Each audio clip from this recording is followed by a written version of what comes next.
Bonsoir mesdames et messieurs, nous allons ce soir commencer un nouveau chapitre relatif à, de façon globale à la cacheroute, la nourriture cachère, mais aussi des idées maîtresses autour des lois alimentaires, les lois sur qu'est-ce qui est cachère, qu'est-ce qui n'est pas, qu'est-ce qui est rattrapable ou non, et qu'est-ce qu'on doit faire a priori, qu'est-ce qu'on doit faire a posteriori.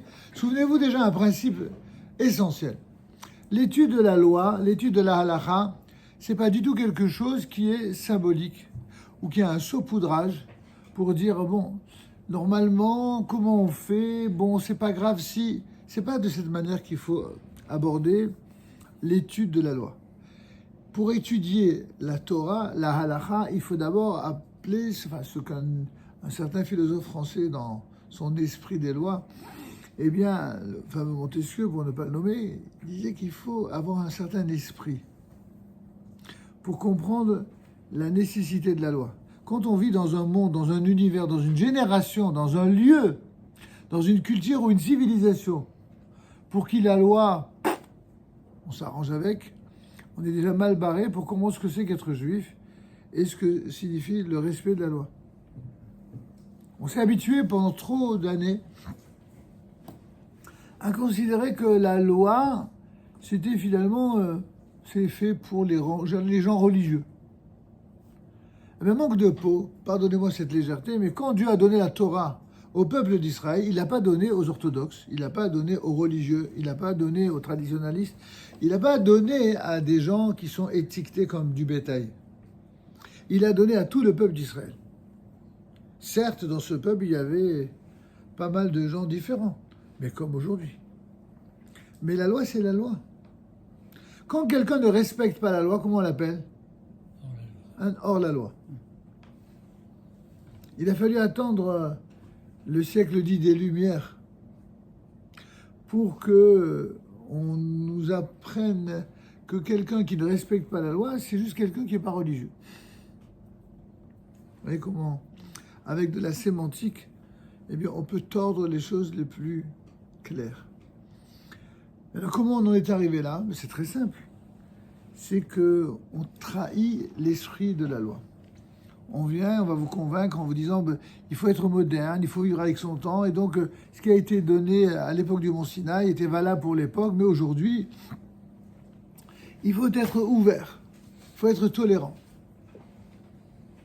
Il y a même des pays, des cultures, des civilisations qui sont devenues de vastes maisons de tolérance. Au sens propre comme au sens figuré. On fait croire que la tolérance, qu'est-ce que c'est ? C'est quelque chose de bien. Mais effectivement que c'est quelque chose de bien a priori. Mais ça dépend dans quel sens. Vous savez, quand quelqu'un ne supporte pas un traitement médical, qu'est-ce qu'on dit en langage populaire ? On dit il n'a pas toléré le traitement.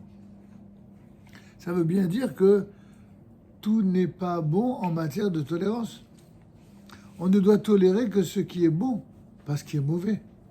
Si au nom de la tolérance, on décide que ce qui est bien est mal et ce qui est mal est bien, qu'est-ce qu'on a fait du mot tolérance ? On lui a tordu le cou et on a pourri, on l'a vidé de sa substance.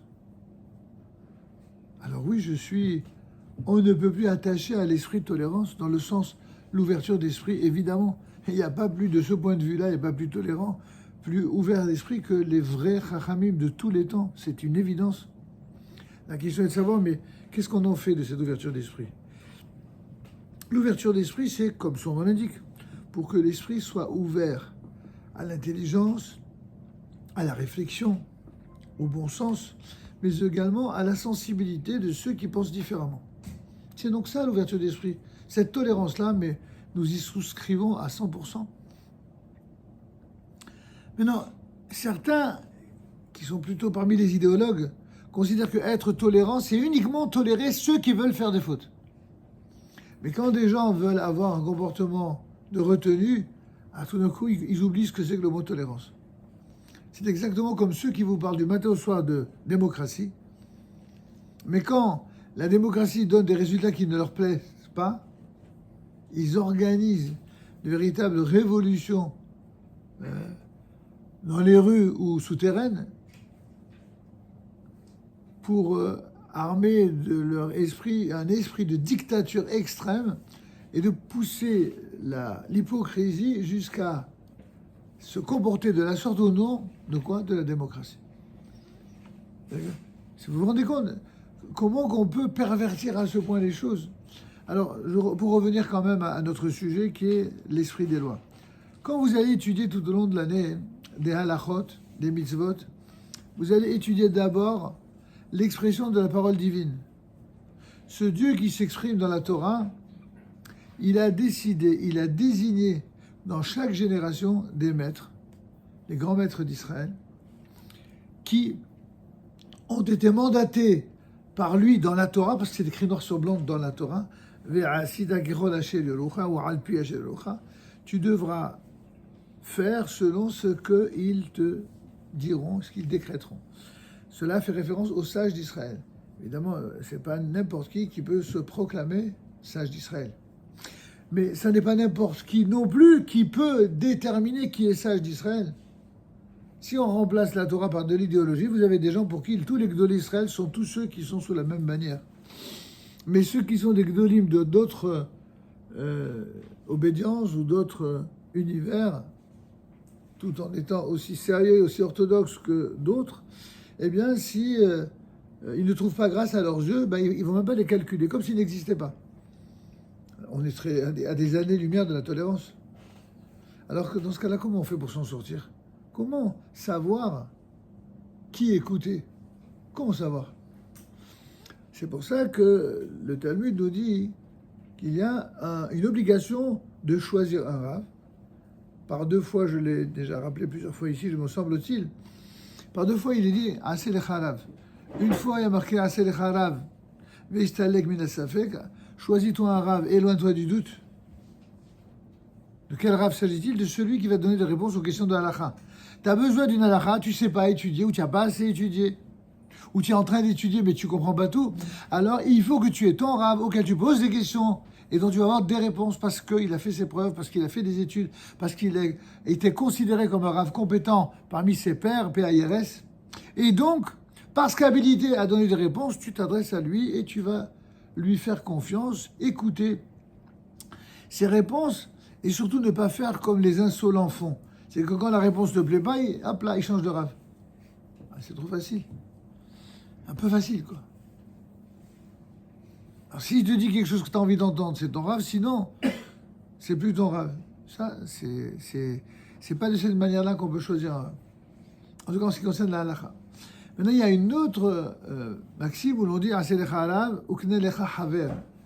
Fais-toi un rav et acquiert un compagnon d'études. Qu'est-ce que c'est qu'un compagnon d'études? C'est celui grâce auquel tu vas te mesurer à ces difficultés qui consistent à comprendre les vérités contenues dans la Torah. On a beau être intelligent, vous êtes tous intelligents, chacun est porteur d'un degré, d'un niveau d'intelligence. Mais qu'est-ce qu'on en fait de cette intelligence? Et comment l'utilise-t-on? Par rapport au sujet traité, il est clair que quelqu'un, il a beau être intelligent, s'il n'étudie jamais la Torah, son intelligence ne va pas l'amener à grand-chose. La Torah, c'est pas que de l'intelligence. Il y a des intellectuels qui sont très intelligents. D'autres même qui sont très brillants, qui ont fait des études très poussées au plan universitaire. Mais parmi eux, il y a des gens très bien, et puis il y a aussi des hamars complets, qui sont des abrutis finis. Peut-être des abrutis diplômés, mais des abrutis quand même. Donc vous voyez bien que l'intelligence, les capacités intellectuelles, le niveau de connaissance, c'est une chose tout à fait souhaitable et tout à fait appréciable. Mais ce qui est au moins aussi important, et parfois plus, c'est le niveau de vertu et d'intégrité. Alors, si quelqu'un a à la fois les connaissances, la compétence, la vertu, la droiture, l'intégrité, waouh!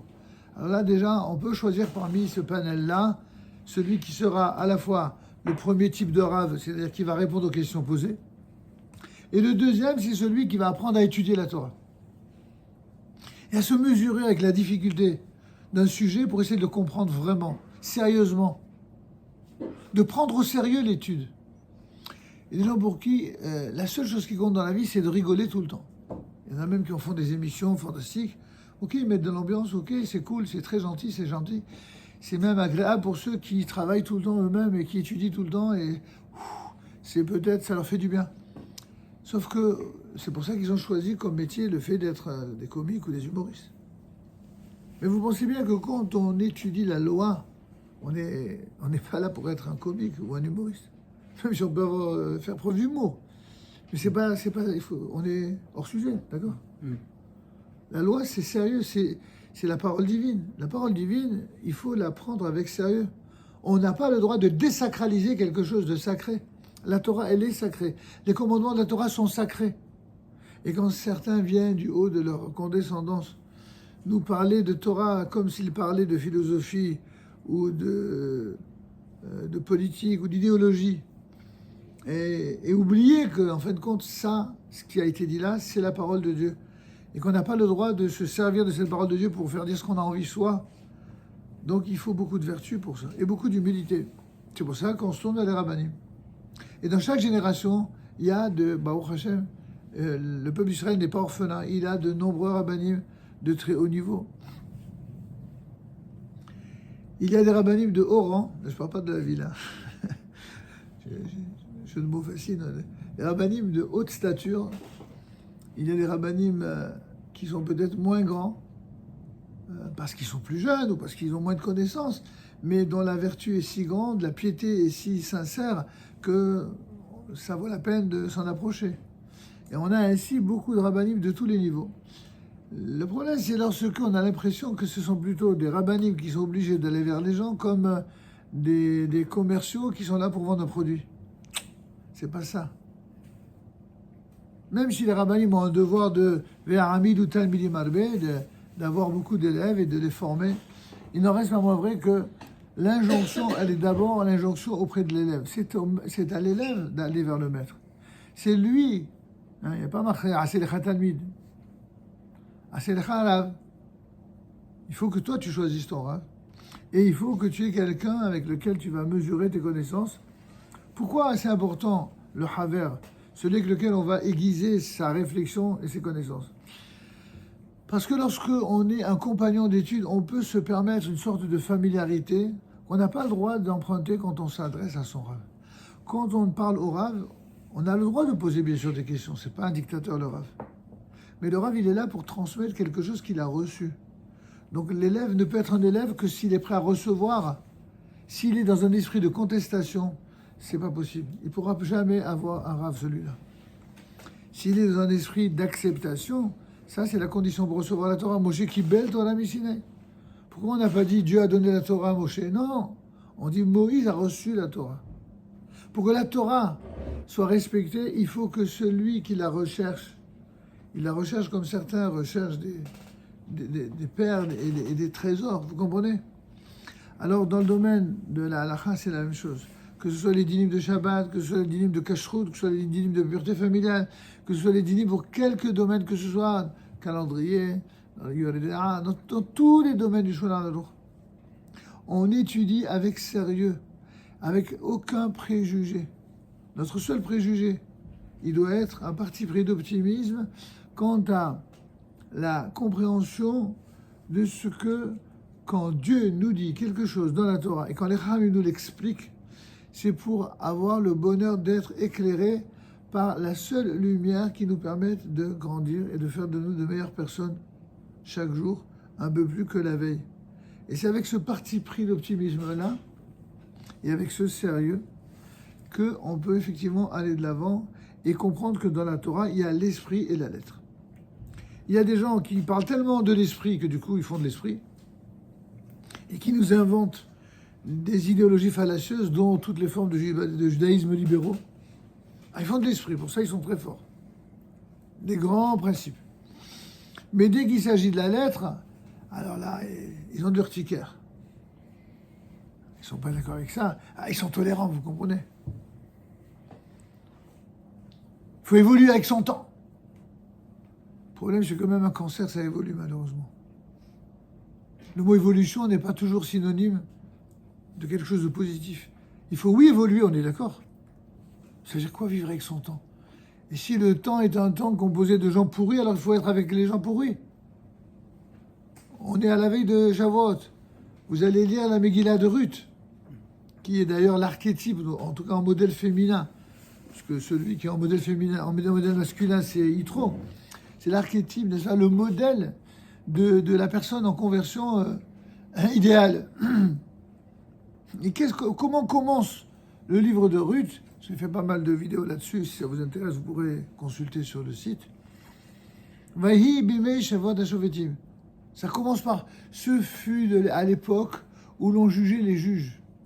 Et dit le Talmud, malheur à l'époque où les juges sont jugés par les gens tant ils en ont marre de la justice, tant ils souffrent de la corruption des juges. Et nous y sommes. C'était à l'époque de Ruth, c'était comme ça. On a l'impression que ça a été écrit pour aujourd'hui. Que ce soit certains juges en Israël, que ce soit certains juges en France, pas tous, Razvi Shalom, à Dieu ne plaise. Il y a aussi, Dieu merci, des juges tout à fait intègres et tout à fait respectables. Heureusement, Dieu merci. Mais quand ils ne le sont pas, quand ce sont des juges qui sont politiques et pas du tout des juges en fonction du droit et d'une certaine morale, et j'ajouterais d'une morale certaine, alors là, c'est compliqué. Donc, oui, la loi, elle est importante. Le respect de la loi, c'est essentiel, c'est fondamental. L'esprit qui accompagne la loi, ça n'est pas moins important. Il faut et respecter la halakha, bien sûr, et respecter l'esprit de la halakha. Pourquoi ? Et pourquoi il faut l'étudier ? Parce que c'est pas donné à n'importe qui de pouvoir associer la compréhension d'une règle de la halakha, de son esprit, de la logique, du bon sens et de la fidélité à des raisonnements de ceux qui sont plus sages que nous et qui ont décrété qu'il fallait comprendre comme cela et pas autrement. Ou s'il y a une diversité dans la compréhension, alors on étudie cette diversité pour savoir finalement comment va s'imposer la conclusion selon diverses situations. Car, vous le remarquerez pour ceux qui ont déjà étudié dans le Shulchan Aruch, essentiellement en hébreu et parfois dans certaines traductions en français, vous remarquerez quelque chose qui est assez justement remarquable, c'est qu'on vous dit d'abord comment il faut faire, et après on vous dit, et s'il a passé outre, ou s'il a transgressé, alors voilà ce qu'il faut faire. Ah, je comprends pas. Il faut faire comme ci ou faire comme cela? Réponse, il faut faire comme si, a priori, c'est comme ça qu'il faut faire la halakha. Quand toutes les conditions idéales sont requises, c'est quoi les conditions idéales? C'est les conditions de situation, c'est aussi les conditions de connaissance. Et peut-être que je suis quelqu'un de bien qui veut bien faire, mais je sais pas. Peut-être que je connais pas. Ah mince, je viens d'apprendre qu'il fallait pas faire comme ça. Non, alors qu'est-ce que je fais maintenant? Maintenant que je sais qu'il fallait pas faire comme ça, est-ce qu'il y a moyen de repêcher? Est-ce qu'il y a moyen de réparer? Réponse oui, la halakha te dit. Si tu n'as pas fait comme il faut, alors voilà comment tu peux rattraper. Et donc vous verrez que dans le panel de tous les grands sages qui sont exprimés autour du Shulchan Aruch, avant, pendant et après la rédaction du Shulchan Aruch, on a ici jusqu'à 10, 20, parfois 30 nuances. Et c'est pourquoi il y a tant de commentaires autour de la halakha et du Shulchan Aruch. On en retient deux essentiels. C'est celle qu'il faut faire a priori selon l'école de pensée des Sfaradim ou des Ashkenazim. A posteriori, voilà ce qu'on va faire selon les uns ou selon les autres.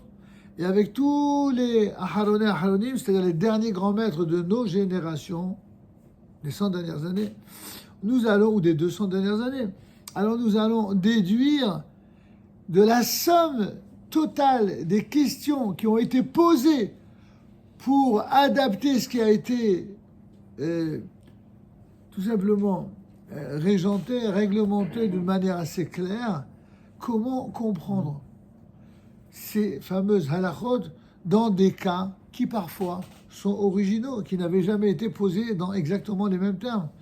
La diversité des situations, la pluralité des opinions et surtout la réalité humaine qui est tellement complexe. Quand on nous dit, prenons une règle simple, on nous dit qu'il faut jeûner tel type de jeûne, certains on les a déjà étudiés, d'autres on le fera après. Enfin, qui est-ce qui veut jeûner? Celui qui est en bonne santé, qui n'a aucun problème, ben, il doit jeûner, point barre. Mais il y a des gens qui ne sont pas en bonne santé. Alors, dans quel cas? C'est quoi ne pas être en bonne santé? À quel point il faut être en mauvaise santé pour justifier d'être complètement, comment dirais-je, dispensé? Et est-ce que c'est valable pour tous les jeunes? Est-ce qu'il y a une gradation dans les jeunes? Ben oui, il y a. Grosso modo, le jeûne de Kippour ou le jeûne de Tisha B'Av exige des rigueurs beaucoup plus soutenues. Il faut vraiment, voilà, être vraiment pas bien. Et même dans ces cas-là, ben oui, il y en a qui peuvent être dispensés. Ou alors de consommer des quantités qu'on vous apprendra le moment venu. Minime, dans des cas, si quelqu'un il a besoin de prendre un traitement sans quoi il risque de mourir, c'est évident que la Torah n'a pas été donnée pour mourir, mais pour vivre. Donc, dans ce cas-là, extrême, oui, il y aura des cas particuliers d'autorisation. Mais si on est en bonne santé, que pourquoi on va être dispensé? Ah, et si une femme elle est enceinte, ça dépend. Il y a des jeunes ou même une femme qui est enceinte. Une femme qui est enceinte, c'est pas une femme malade. Elle est juste affaiblie parce que, au Hachem, elle est consacrée à la plus belle des choses au monde, de donner la vie. Donc forcément, elle est dans un état de santé qui fait que c'est pas évident de ne pas manger. Pourtant, on n'a jamais vu une femme qui mourait parce qu'elle était enceinte. Ou si c'est le cas, c'est pour des raisons gynécologiques ou autres, mais pas parce qu'elle jeûne. C'est pas ça qui va la tuer. C'est pour ça que, a priori, une femme enceinte, elle jeûne. En tout cas, Yom Kippour ou Tisha B'Av, elle jeûne. Alors, si cela risquait de compromettre ou de mettre en danger elle-même ou le bébé, c'est évident que là, on verra qu'il y aura des aménagements.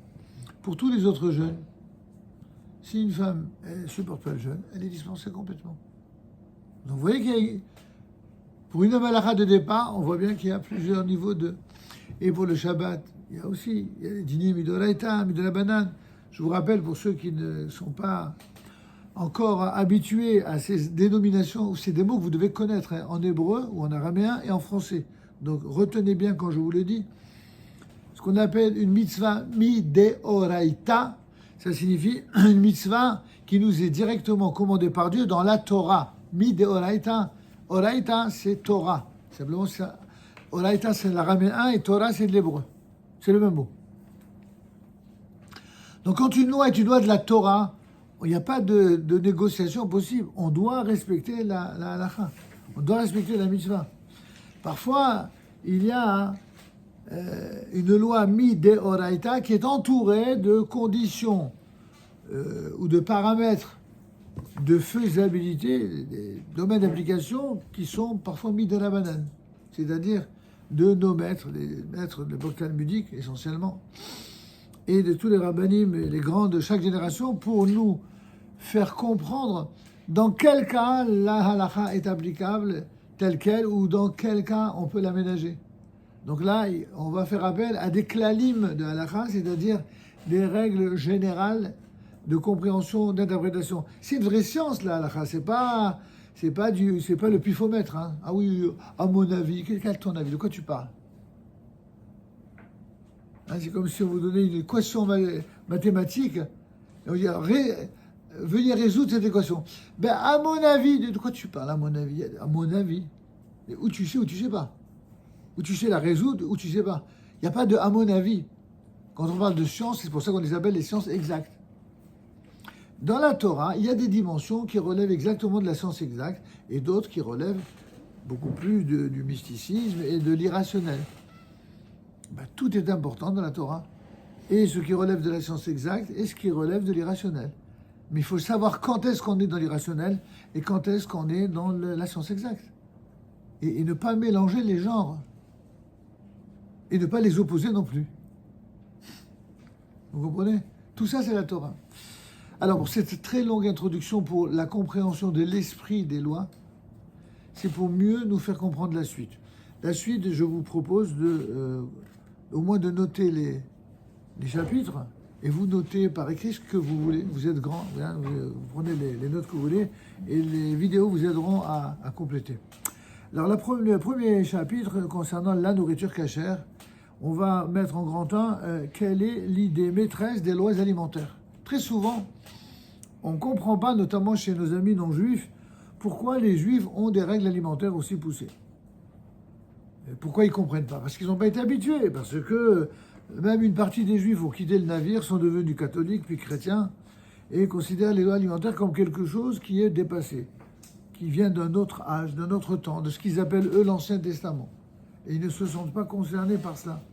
Alors que nous, la vérité de la Torah, elle est à l'image de Dieu. Dieu est éternel, donc ce qui était vrai hier l'est tout autant aujourd'hui. Et c'est pas parce que certains ont décidé de baisser les bras et de considérer comme quelque chose de difficile à tenir, eh bien de s'en affranchir d'une certaine manière.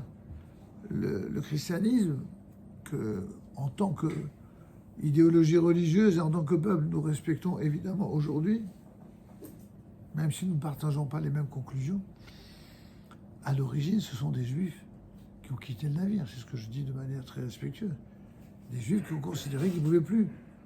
Et vous avez encore des juifs qui ressemblent à des chrétiens de ce point de vue-là, pour qui le judaïsme, c'est un saupoudrage de la décoration. C'est pas quelque chose de profond.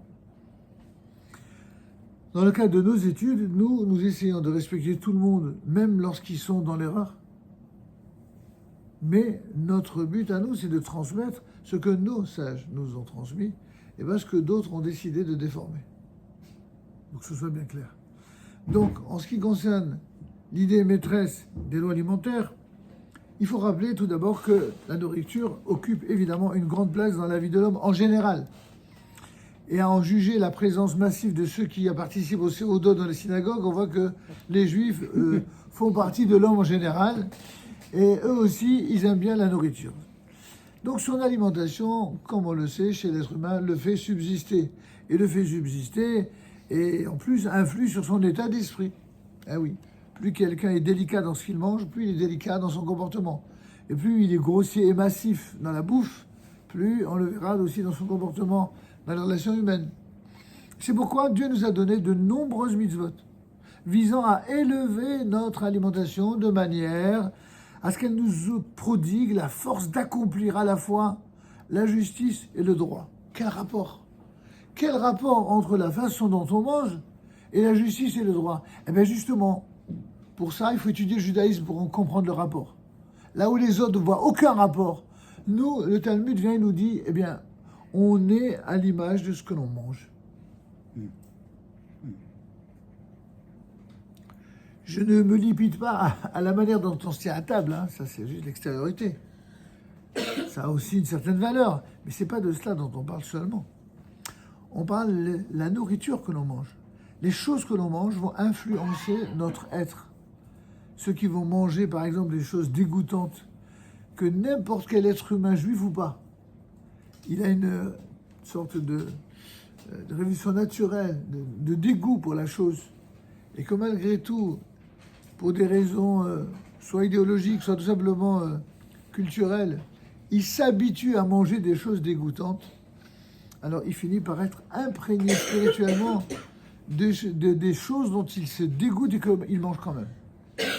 Prenons un exemple qui soit le moins polémique, c'est par exemple manger du serpent, manger du singe, manger du chien. Ça s'appelle manger des choses qui sont dégoûtantes. Manger des reptiles, manger des crabes, manger... Certains ont l'habitude de manger des crustacés. La Gemara nous dit que si l'être humain s'écoutait, peu importe, juif ou non juif, on dit bien l'être humain, s'il s'écoutait, il aurait un dégoût naturel pour tout ce qui est shkatsim urmasim, c'est-à-dire tout ce qui est crustacés, fruits de mer, mais aussi tout ce qui est reptiles, naturellement. Ah, pourtant, on en fait des gorges chaudes, et surtout dans certains restaurants très in de la capitale et très classe, on vous dit, je ne vais pas faire la publicité, mais c'est rentrer dans la mœurs. Ben nous, ça ne rentre pas, ni dans nos mœurs, ni dans notre casserole, et encore moins dans nos assiettes. Pourquoi? Parce qu'en mangeant ces choses-là, ça exerce une influence sur notre sang, sur notre vie, sur notre caractère et sur nos mœurs. Rien de moins que cela. Donc ceux qui ne voient pas les rapports, ben continuez de ne pas le voir. Nous, on le voit, on le transmet et on le prouve dans la société. Ceux qui respectent ces règles-là ne sont pas les mêmes que les autres. Donc, c'est pour ça que le Rav ici nous dit que, en fait, la raison pour laquelle Akadosh Baruch Hu nous a donné de nombreuses mitzvot dans le domaine culinaire et alimentaire, c'est pour que ces mitzvot nous produisent la force d'accomplir la justice et le droit, d'accroître le bienfait et la bénédiction, mais aussi de manière à développer en nous la vertu d'une certaine retenue, de nous préserver de l'avidité et de la cruauté qui risquent d'accompagner le désir de manger. Il y a une différence entre manger pour se nourrir et être en bonne santé et manger d'une manière comme ça, gloutonne et comme un goinfre et devenir grossier et violent comme un animal qui se jetterait sur sa proie. Oui. Pour rester dans l'esprit de ce que vous dites, qu'est-ce que vous nous dites par rapport à tous ces substituts de poissons qui ressemblent à des crevettes? Oui, bon. Et toute cette idée de aussi, des fois, on mange des hamburgers avec du faux fromage. Bon, on va parler. Alors, je voudrais pas trop couper. Pour ne pas être indélicat, je vais quand même répondre à votre question, mais j'ai compris. C'est vraiment un épiphénomène. Si vous voulez, c'est pas essentiel dans la cache-route. Alors, pourquoi? La preuve, c'est que vous avez des rabbins qui autorisent et d'autres qui n'aiment pas trop. Voilà. Alors, pour répondre concrètement à votre question, le plus officiellement du monde, lorsque une nourriture est faite à partir de bases végétales et qui arrive à produire de la fausse viande, même du faux fromage, des fausses crustacés, etc. D'un point de vue technique et théorique, c'est pas interdit. C'est pas interdit justement si ils sont servis dans un restaurant kasher. Parce que le seul problème qui pourrait demeurer, c'est ce qu'on appelle le maritime, c'est-à-dire le fait que quelqu'un qui vous voit, il voit le gars avec certes un faux beefsteak, mais il voit le faux fromage par-dessus, il a l'impression de se trouver chez McDo, avec un Big Mac, avec du fromage. Il dit, mais c'est quoi ça? Je savais pas que c'était permis chez les religieux de manger de la viande et du... Bon, à cause de cela, certains interdisent. D'ailleurs, c'est notre cas. Pour nous, à titre personnel, et à nos élèves qui nous demandent notre avis, on leur recommande de s'en abstenir. C'est aussi clair que ça. Maintenant, ceux qui le mangent, vu qu'il y a des rabbinim sérieux qui l'autorisent, on ne va pas discréditer. Mais c'est pas top. Alors, dans ce cas-là, mais qu'est-ce qui permet de l'autoriser s'il y a le problème de maritime, c'est-à-dire le regard extérieur qui risque d'être induit en erreur? Réponse, le simple fait que quelqu'un mange dans un restaurant qui est connu comme un restaurant kasher et qui a le panonceau du Beddin. Alors donc, on ne peut plus imaginer un seul instant tomber sous le coup de induire en erreur. Non, il ne faut pas non plus être tordu et faire preuve de Aïn Allah. Quand on dit Marid Aïn, c'est Marid Aïn d'un Aïn qui est normal, pas de quelqu'un qui a de toute façon, si quelqu'un il a Aïn Allah, c'est-à-dire un œil qui est malveillant, celui-là, il est même capable de voir quelque chose qu'il n'a jamais vu. Donc, c'est pas ce Maritime dont il parle. Vous comprenez ce que je veux dire? Donc, si vous mangez quelque chose qui est un apparent mélange, mais qui n'est pas interdit par la halakha, dès le moment où cela vous est servi dans un restaurant kasher Beddin, il n'y a aucun problème. Vous pouvez le faire. Il n'y a pas de problème de cache-route. Quelqu'un qui veut être mahmir et de prendre sur lui, de ne pas rentrer dans ce type de choses parce que ça le gêne, parce qu'il considère que c'est pas top. C'est notre cas parce que nous-mêmes, on a grandi, on a été élevés dans une Torah qui n'accepte pas ce genre de choses. Donc, d'avoir à la vracha, que la bénédiction soit sur lui. Mais pour autant, on ne va pas traiter quelqu'un qui joue sur ceux qui autorisent, on ne va pas le traiter pour autant de quelqu'un qui ne fait pas la halakha. On le laissera faire ce qu'il veut. Donc, j'ai répondu à votre question. Sur notre âme et... Non, il n'y a pas... Oui, mais ça, c'est pour le vrai taref, le vrai mélange. Mais si c'est pas du vrai...